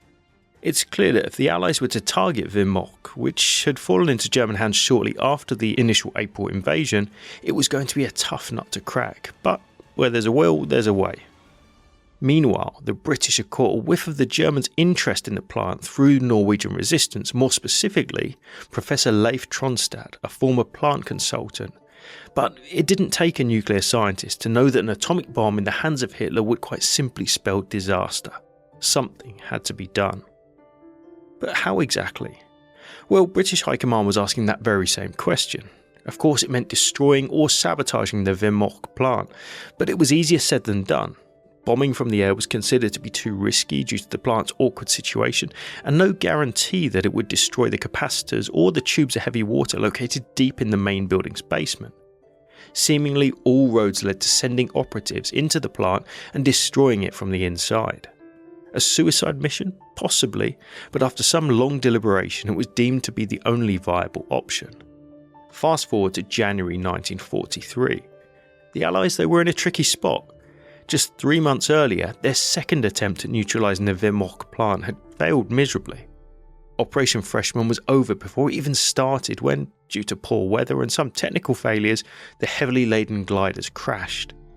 In the following days, all survivors were captured, interrogated, and eventually executed by the Gestapo. To add further insult to injury, the Germans obtained valuable maps and letters from the commandos. The element surprise was gone in an instant, and so, in the weeks and months to follow, the Germans went into overdrive. Local villages and towns were combed for suspected resistance fighters, with the Hydra plant effectively being turned into a fortress. Returning to that 1940s image and consulting historical records, we learn that guard towers with searchlights, electrified barbed wire fences, patrols with dogs, and hidden machine gun nests were all installed around the main compound. Around the entire perimeter, hundreds of anti-personnel S-mines were sewn into the ground, making most approaches impossible. In addition, a barracks building housing some 20 to 30 guards was established in the main compound, and a permanently manned sentry post installed on the north side of the suspension bridge on the plant's only approach road. A tough job had just got even tougher. The Allies went back to the drawing board. Enter Operation Gunnerside. Taking their lessons from the previous failed attempts, it was clear that a different approach was needed. How would the British now look to infiltrate and sabotage Wehrmacht? And what would make Gunnerside succeed where Operations Grouse and Freshman had failed? From the very start, it would look rather different. Instead of sending in glider troops, as with the previous attempts, the commandos would now parachute onto the Hardanger Plateau, situated right here in the Telemark region's wilderness. After which, they would ski their way southeastwards across Norway's frozen landscape to the Hydra plant, some 63 kilometres away, all the while avoiding hostile patrols. A tough prospect. Once there, they would infiltrate the plant, descend to the basement, and use explosive charges to destroy the equipment crucial for the production of deuterium oxide. There was, though, a glimmer of hope. The Special Operations Executive knew that some survivors of Operation Grouse were still operational in the Wehrmacht area. With this, not only did the SOE now have operatives who were more familiar with the terrain, but they also had boots on the ground to share vital intelligence with them. It was decided that the new commandos would meet up with the Grouse team and strike Wehrmacht. But who were the men chosen for the job? Let's meet a few. First, there's 23-year-old Norwegian native 2nd Lieutenant Joachim Ronneberg. Born into a prominent business family, he joined the Norwegian Independent Company 1, better known as Company Linge, in 1941, after having escaped by boat to Scotland. When Gunnerside launched, he would head the demolition squad. Joining him as second in command and cover squad leader was 31-year-old Sergeant Knut Halkelid. Born in Brooklyn, New York, to Norwegian parents, his family returned to Norway when he was 2 years old. Once war came to Norway, he joined the fight in the south, eventually also joining Company Linge after escaping the Gestapo's clutches. He was originally supposed to be part of Operation Grouse, but as fate would have it, he was injured just before their departure to Norway. Making up the rest of Team Gunnerside were Fredrik Kaiser, Kasper Idland, Hans Storhaug and Birger Stromsheim. And so, on the evening of the 17th of February 1943, Joachim and his men sat with bated breath as the humming of the Halifax engines brought them ever closer to their jump zone. Nervously they watched and waited, having already made one unsuccessful drop attempt. Then suddenly the green light was on and into the darkness they jumped. Ronneberg recalled that moment. At first we thought we'd been dropped on the right spot, and we made our depots and put down poles for finding the depots when we returned. However, we soon discovered that we were 25 kilometres away from where we should have landed, and things looked very difficult. It turned out that they'd been dropped on a frozen lake some 64 kilometres away from Grouse Team's hideout. If that wasn't enough, their trek was immediately delayed by 5 days when heavy snowstorms hit. Luckily, their extensive training back in Scotland had prepared them well. While most were already adept at survival techniques, they now used their training in Arctic warfare, map reading and camouflage to make the perilous journey towards their rendezvous. Some days later, they finally made contact with the remnants of Grouse Team, now renamed Swallow Team, who had been laying low in a ski shack on the Hardanger Plateau. With no time to waste, they planned their combined assault. We were planning to go down the slopes from the mountains between Vimok and Ryukyu, but the local guide said that there was too much snow and the slope was too steep. We said that we planned to cross the gorge and they told us that was not possible. Their solution was to mingle with the shift workers when they came up at 10 PM and get rid of the sentries down on the suspension bridge. We said, well, we'll have to try the gorge because if we have 20 Norwegians as onlookers when we kill the Germans down there, they'll be shot the next morning. Seemingly caught between a rock and a hard place, the commandos pulled their ace. Inside information given to them by a former manager of the plant, Jomar Brun. Thanks to him, not only did they have crucial information regarding the layout of the plant and its security systems, but they also found a possible chink in Vimok's armour, the railway line that runs through the mountains and into the facility. Let's take a look. Winding through this very section of the forested mountainside, it was used to ferry equipment and supplies into the compound. Naturally, it would need to pass through the electric fencing. It was here where the potential weak point lay. Given its remote location, it was safe to assume that it would only be lightly guarded. This gave the commandos a better chance to slip past the guarding sentries undetected. The last thing they needed was to be spotted and have the entire German garrison on their backs. Armed with Thompson submachine guns, explosives and grenades, the commandos made their move on the 27th of February 1943. Battling the savage winter gusts, Team Gunnerside made their approach from here, the northern slope. Ditching their skis and camouflage suits in this location, they took out their grappling hooks and started their slow descent down the hillside. Ronneberg remembers. We came down through the woods. Our route was very, very steep, with lots of snow and onto the road. To avoid some workers' buildings, we decided to go straight out into the valley, which meant a lot of climbing. I remember at one point the bus with shift workers passed by. 2 of my men who were hiding above the road waiting for the bus to pass nearly fell down on top of the roof of the bus, but it turned out alright. A lucky escape. But now they needed to face the next challenge, crossing the river. Having initially planned to cross over this suspension bridge, it soon became apparent that it was too heavily guarded. They needed to find another way. Ronneberg sent one of his team members to scout for a safer crossing elsewhere. He returned 4 hours later. They were in luck. Some couple of 100 yards further up, he had found a shallower frozen section that they could safely cross with gear and guns in hand. Team Gunnerside quietly and slowly slid their way across the ice, with each step bringing them closer to their target. Now, on the opposite bank, their approach to Vimok began in earnest. After already spending hours traversing the valley's steep northern slopes, they had to repeat the feat by scaling the equally difficult southern slope that would take them to the railway line right here.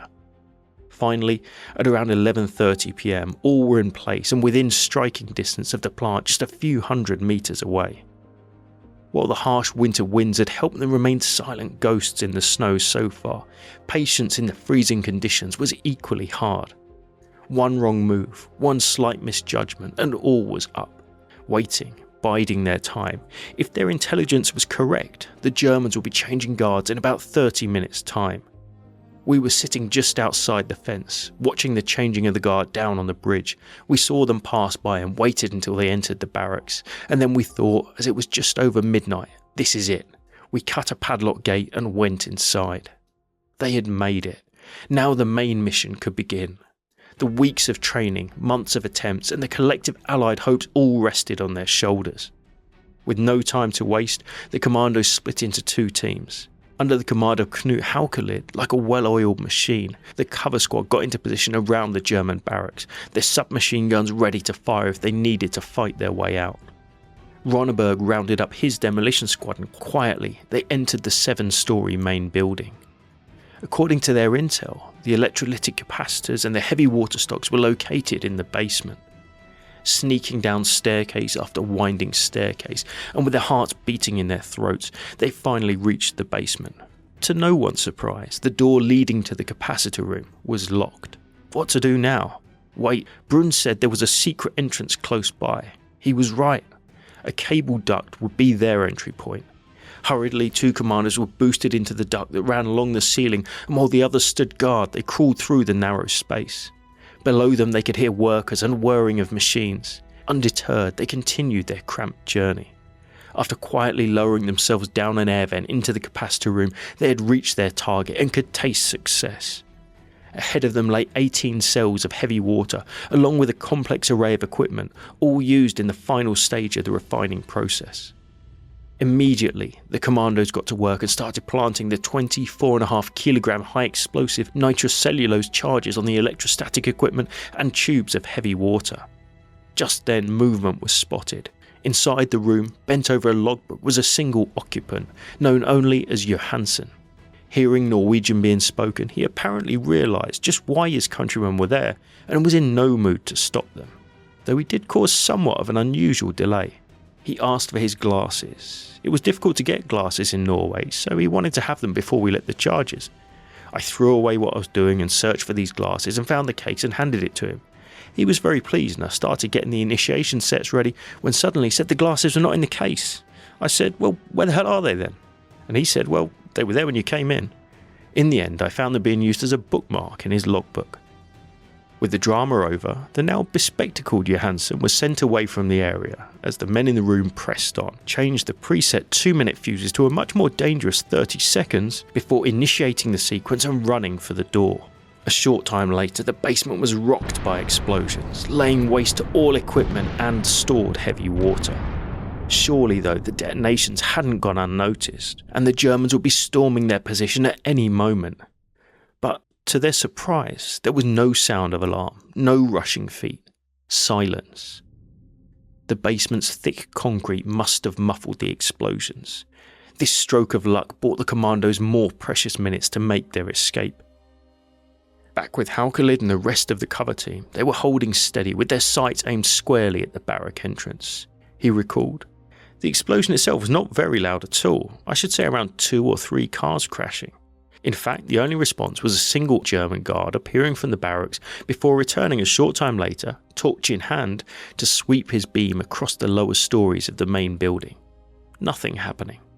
He didn't know it, but his every move was tracked by 2 sniper rifles and 3 Thompson submachine gun wielding commandos, just a handful of yards away.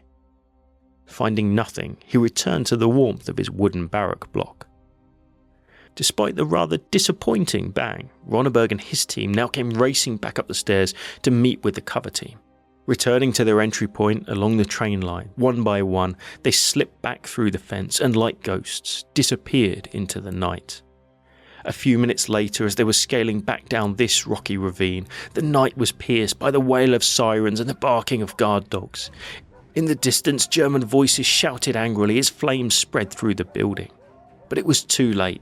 The job was done, and the Germans never even knew what had hit them. The raid on the Vimok hydro plant was a resounding success and went down as one of the war's greatest special operations, despite not a single shot being fired. The commandos' bravery had very real consequences for the German atomic program too. In a matter of seconds, over 500 kilograms of heavy water was lost, but more importantly, so too the specialised machinery required to manufacture it. It would take the Germans months to repair the damage and even more months to replenish their destroyed supply of heavy water. While not a knockout blow, it was a punch that the German nuclear program never truly recovered from, effectively handing the initiative back to the Allies in the race for the atomic bomb. So what happened to the men who led Gunnerside? Leader of the cover team, Knut Haukelid's fight against German heavy water was only getting started. In 1944, upon orders from the British War Cabinet, he would help sabotage and sink the ferry SF Hydro as she transported heavy water across Lake Tinn. He would remain in the military until 1974, retiring as a lieutenant colonel. He died in 1994, aged 83. And what about Joachim Ronneberg? His fight against the occupiers would continue too. He would participate in various sabotage missions right up until Norway's liberation in 1945 and would receive multiple awards, including Norway's highest military honour. Today, the Vemork plant main building, which replaced the demolished wartime one in 1977, is designated a UNESCO World Heritage Site and houses a museum honouring all of those who risked, and in many cases gave their lives to strike a vital blow against the Nazi atomic bomb project. A sacrifice we shouldn't forget. Of course, following Operation Gunnerside, the fight went on, and the war by the end of the following year had decidedly turned.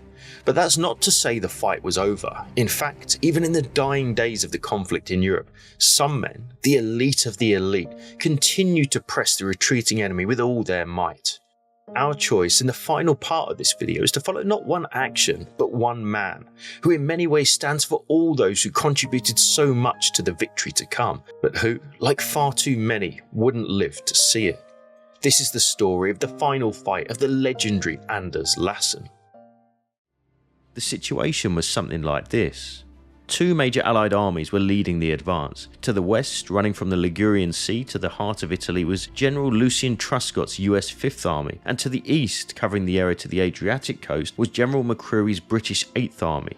Both had their sights on Germany's last remaining stronghold, Bologna. For Axis forces, the task was a daunting one. Limited in both supplies and manpower, they had to hold a line stretching of more than 180 kilometres across the peninsula. But making use of the formidable terrain, a mixture of mountains, valleys and rivers ideal for defence, and holding well-prepared positions, they had severely limited their opponent's offensive options. This led Allied commanders to decide to bypass Bologna altogether, deploying both 5th and 8th armies to encircle the city. The idea was to pin down the defenders within Bologna while other Allied forces swiftly advanced, relentlessly pushing the retreating Germans, trapping them on the natural barrier of the Po River. But the question was, where would that strike come? In the British sector, the key was surprise. The Germans, with enough time, could react to any major threat by throwing in their last reserves to the crucial point, blunting any attack at heavy cost. And so it was decided that a series of small-scale deceptive raids and feints would be employed to keep the Germans guessing. They weren't to know it, but the real target would be here, the Argenta Gap. Taking a look at the ground today, we can see the situation a little better. The eastern coastline of this part of Italy was not an easy nut to crack. Dominating the area from a geographical point of view was the enormous Lake Comacchio, a shallow expanse of water bounded by soft marshland. It was almost impassable and easily defended. To its east lay an area known as the Spit, a narrow corridor of land some 1.5 miles wide and 6 miles long, bristling with dozens of defensive points covering both coastal and southerly attack routes. To the west of the lake, though, was this area, running from the shores of Lake Comacchio to the small town of Argenta, an area 4 miles wide by 7.5 miles deep, the Argenta Gap. A decisive thrust here could outflank the Bologna defences and reach the Po, and would certainly seal the fate for much of the remaining Axis power in Italy. Taking a closer look at the lake now, which is hard to visualise given post-war land reclamation, today it covers some 13,000 hectares, but back in 1944 was far more imposing, covering this area, a total of 34,000 hectares. With water ranging from 1 to 5 feet in depth, it couldn't be used by traditional vessels and was impossible for infantry to cross. To make things worse, it was guarded by 4 garrisoned islands located here, which commanded the entire area.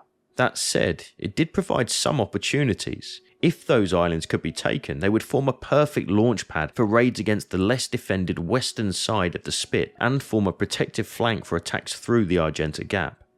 Operating in and around this area in early 1945 were the elite soldiers of the 2nd Commando Brigade. Having seen service in Italy, the Adriatic and in Yugoslavia, they came with a fearsome reputation, and for good reason. Perhaps the best known amongst all of them was this man, Anders Lassen. Born in 1920 in the tranquil confines of the Hovdingsgard estate near Mern, Denmark, Anders was a spirited young man with an insatiable appetite for adventure. Taking to the seas as a cabin boy in 1938, he'd been aboard a Danish registered vessel in 1940 when news of the German invasion and occupation of Denmark came. Instead of heading, as instructed, to the nearest German-held port, the crew, including Lassen, seized control of the ship and instead headed for a British-held port in the Persian Gulf. After 8 months of sailing under the British flag, young Anders volunteered for service with the British Army, joining the elite, small-scale raiding force under command of the British Special Operations Executive. Over the next 4 years, Lassen's path traversed through northwest Europe, North Africa, Crete, the Aegean Islands, Greece, Yugoslavia, and finally Italy, during which time his natural leadership propelled him through the ranks, culminating with the rank of Major within the Special Boat Squadron, formed from the famed SAS. During those 4 years, Lassen had earned no less than 3 military crosses and a legendary reputation as a fearless leader who always led from the front.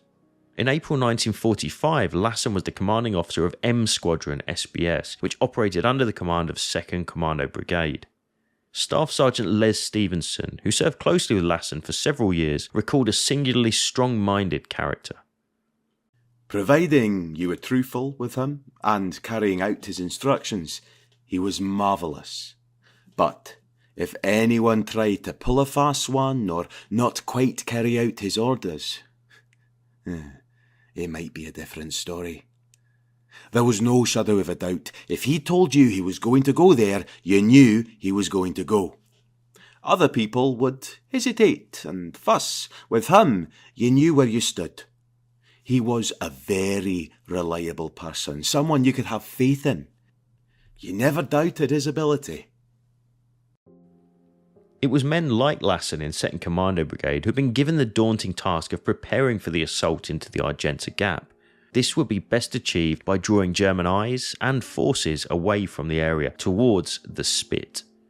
And so, on the 1st of April 1945, Operation Roast was initiated, with 2nd Commando Brigade advancing through awful terrain towards the town of Porto Garibaldi at the Spit's northern end. Despite a difficult start and heavy losses, after 3 days of bitter fighting, they had managed to advance to within 350 yards of Canale Valletta and Porto Garibaldi. Despite further Allied bombardments from both artillery and air, the tenacious German defences in the area held firm, and little further progress was made. Initially, Lassen's M Squadron played a crucial role in piloting troops across the lake during the first 3 days of Operation Roast. However, they soon received their own mission, and on the 5th of April seized the 4 islands in Lake Comacchio proper. It was from this new forward operating base that Lassen and his band of men would operate in the coming days under the name Fry Force. With further limited attacks now taking place to the area to the west of Lake Comacchio, in preparation for the main assault in the Argenta Gap, Lassen's role took on new importance. Every extra man that he could tie down to the north of the lake was one less that would have to be faced in the main assault, and so an aggressive system of raids was devised to pin those defenders in place. Much like a skilled boxer, the SBS teams adopted a tactic of calculated jabs, ensuring that the Germans remained on edge, fully aware of the British presence. On the night of the 7th of April, Lassen dispatched 3 foalboats, or folding canoes, to reconnoitre an area between Comacchio and Porto Garibaldi. However, a fierce headwind hampered their progress, and they were forced to withdraw without completing any reconnaissance. While Lassen was disappointed, orders from 2nd Commando Brigade directed that the attacks must proceed the following night, irrespective of the lack of reconnaissance. The main assault on the Argenta Gap was scheduled for the 10th, and it was imperative to keep enemy troops engaged. So Lassen divided his men into 4 groups, each assigned different roles for what would become the largest SBS raid of the war to date. One group would head west to assess the feasibility of launching an attack towards Argenta from the western shores of the lake. Another patrol would land at the northeast Salt Lakes to conduct reconnaissance and engage with locals. Other small groups were instructed to create disturbances and draw attention to themselves, while some were tasked with conducting silent reconnaissance of enemy positions. Lassen himself led the final group, consisting of 17 men split into 2 patrols. E Patrol, led by Lassen with 10 men, and Y Patrol, under command of Lieutenant Turnbull with 6 men. Their mission was to land on the shore between Porto Garibaldi and Comacchio town, proceed northwest into the town, eliminate as many German troops as possible, capture prisoners for interrogation, and then withdraw. And so, at 8 PM on the 8th of April, they silently pushed off from the small island of Caldiarolo, heading in a northeasterly direction towards their designated landing point south of Comacchio town. A short time later, their guide, an Italian fisherman, pointed into the darkness, and with that, Lassen and his men quietly slipped into the murky water. They proceeded silently before emerging onto a raised roadway and railway line connecting Porto Garibaldi and Comacchio. This road was a mere 15 feet wide and built atop a small dam. To the west stretched the vast expanse of the lake, while to the east lay a flooded area up to 6 feet deep, a very exposed position. Lassen gave the order to advance. 2 scouts were to lead the way northwest, along the road in the direction of Comacchio, with the remainder of E-Patrol closely behind, with Lassen himself positioned at the rear. Behind him, Lieutenant Turnbull and Y-Patrol followed suit. Step by step they advanced, in silence, some 450 yards, until finally a German challenge rang out from the darkness ahead. The sole Italian-speaking member of the team, Private Freddie Green, loudly declared that there were fishermen returning to Comacchio. The rest of the patrol watched on, hoping their ruse would deceive the enemy. When no response was forthcoming, they cautiously began to approach the enemy position. Then, without warning, 2 machine guns opened fire at close range, catching the scouts and Private Crouch by surprise, wounding all in moments. A sudden eruption of gunfire from 2 pillboxes immediately behind each other alerted additional troops in the area, and bursts of tracer could be seen whipping down the road as several more machine guns opened up from pillboxes further back. Chaos erupted as the group returned fire, peppering the closest machine gun position. However, amidst the confusion, some of Lassen's men advanced too far, putting themselves at risk of being caught in the crossfire. With his usual courage, Lassen sprang to his feet and sprinted through a hail of bullets towards the first pillbox, pausing only momentarily to hurl 2 grenades in its direction. As they detonated with thunderous blasts, Lassen stormed in, his men following closely behind. In the fierce fight that ensued, all 4 defenders were killed. Shifting his focus to the next position ahead of him, he took off again, sprinting toward it, throwing grenades while his men at the first pillbox provided suppressing fire. Lassen heaved 3 grenades toward the enemy, momentarily stunning the defenders. He then fired off a green flare, blew his whistle and shouted back to his men, "Come on, forward you bastards!" This second pillbox position, also manned by 4 soldiers operating 2 machine guns, was also overrun, with Lassen in the lead. 2 of the defenders were dead and 2 more taken prisoner. However, this position then came under intense fire from 2 more pillboxes further down the road, one being 100 yards away on the left and the other 300 yards further back on the right. The German defenders in these positions fired off illuminating flares, bathing the area in light and unleashing a deadly hail of fire. During this exchange, Fusilier Stanley Hughes and Corporal Edward Roberts were killed. With the force now reduced to just 10, the remaining men of E and Y Patrol sought refuge from the incoming fire by leaving the road and taking cover on either side, concealed within the water and mud. Lassen, undeterred by the intense enemy fire, ordered his men to concentrate their own fire on that third position 100 yards away. Lieutenant Turnbull, a little way further back, witnessed what happened next. The concentration of fire at this time was so heavy that it caused the force to temporarily take cover in the water on either side of the road, where Major Lassen reorganized his force, obtained some more grenades, and brought all his firepower into position to fire onto the 3rd blockhouse. At this moment, cries of "Kamerad" were heard from the blockhouse, and Major Lassen ran forward and stopped approximately 3 yards from the entrance, and in German ordered the occupants to come out and surrender. When he shouted, a machine gun opened from inside, severely wounding him in the region of the abdomen. As he fell, he flung into the position another grenade, wounding some of the occupants.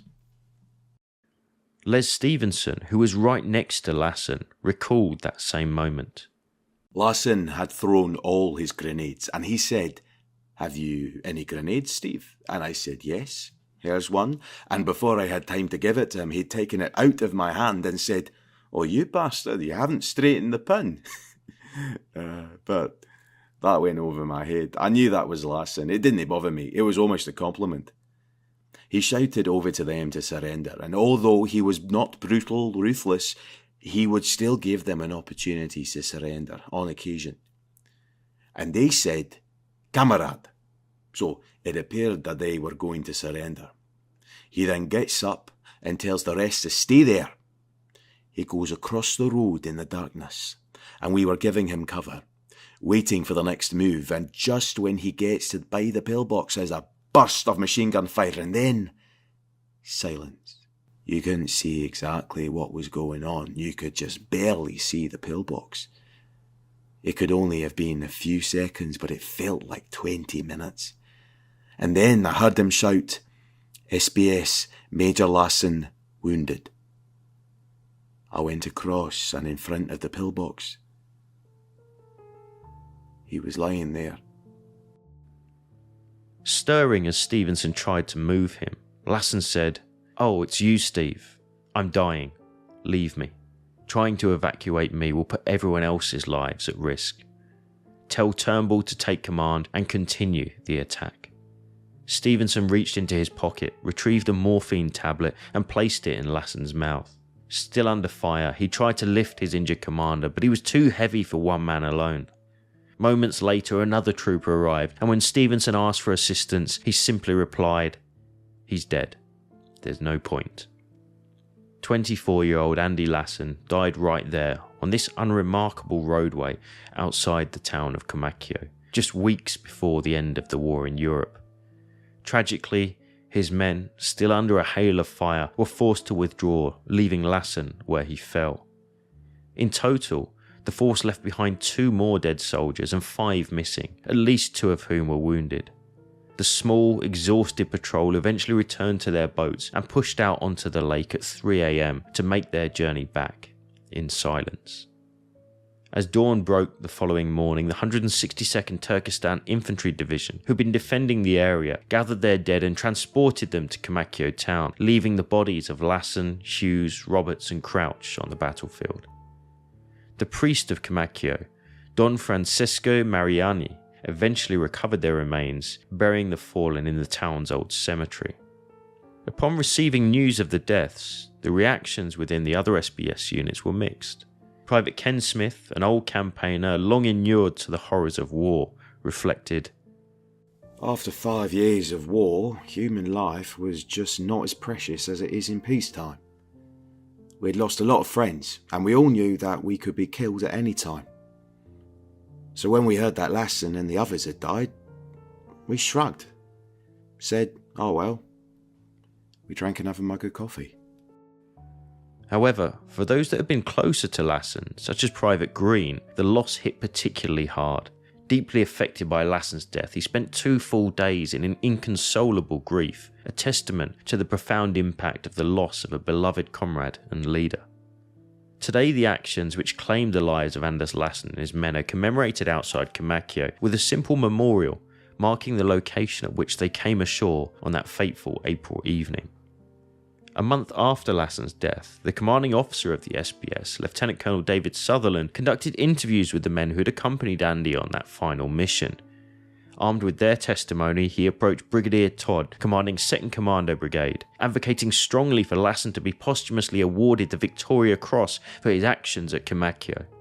On the 19th of July, the commander of the 8th Army, General McCreary, approved the recommendation, recognising Lassen's exceptional bravery and leadership. Back in Denmark, just 5 days after the country's liberation, Anders' parents received the heartbreaking news of his death. It was small consolation for them when they were told of his Victoria Cross, and although they attended the ceremony at Buckingham Palace to receive it on their boy's behalf, they gained more closure from a trip in 1947 that followed in his wartime footsteps, ending here at Argenta Gap War Cemetery, where Andy Lassen lays to this day. The British had lost a Special Forces legend, but they had lost a son. And that's maybe the point as we get to the end of this video, which we found really interesting to make and hope you've enjoyed. Each and every man involved in the many raids, large or small, that took place throughout the Second World War did so fully aware that it could well be a one-way journey, and for many, it was. But the determination and bravery that they showed lives on, and in making this video, we hope we've gone a little way at least to make sure that they are not forgotten. Thanks for watching, and for those who want to know more about famous episodes from the Second World War, be sure to check out our dedicated podcast, World War II, Both Sides of the Wire, where each week our historians Professor Matthias Strone and Jesse Alexander explore episodes like these from both the Allied and Axis perspectives. Catch it right here on YouTube or wherever you get your podcasts. That's all this time. We'll see you again soon.